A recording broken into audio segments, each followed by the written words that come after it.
ஓம் சக்தி. என் அன்பு தங்கமே, உனக்கு ஒரு மகிழ்ச்சியான செய்தி. உன்னுடைய துணை உன்னை வேண்டாம் என்று தூக்கி எறிந்த உன்னுடைய துணை நீதான் வேண்டும் என்று உன் வீட்டு வாசலில் வந்து நிற்கப் போகின்றார். தான் செய்த தவறை உணர்ந்து உன்னிடம் மன்னிப்பும் கேட்கப் போகின்றார்.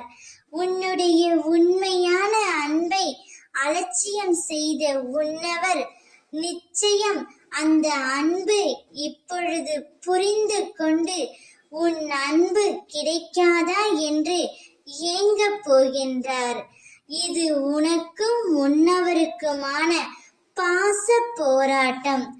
இத்தனை நாள் வரை அவர் என்னிடம் வரவேண்டும் என்று நீ என்னிடம் அழுது புலம்பினாய் அல்லவா?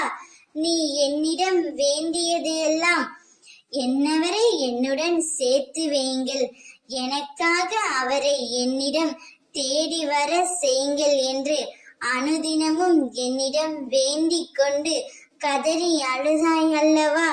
அதனாலவே நான் உனக்காக உன்னவரை உன்னிடம் கொண்டு வந்து சேர்க்கப் போகின்றேன்.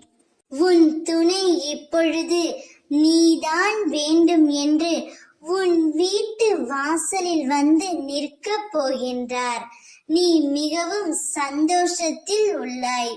நீங்கள் இருவரும் அதீத அன்பு வைத்துள்ளீர்கள். அதனால் ஏற்பட்ட பிரிவு தான் இது.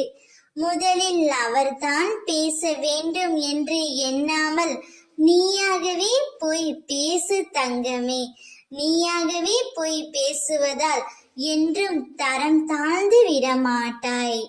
உன் வாழ்க்கையை மகிழ்ச்சியான பாதையிலே அம்மா நான் செல்லவிருக்கின்றேன். சந்தோஷமாக இரு. ஓம் சக்தி.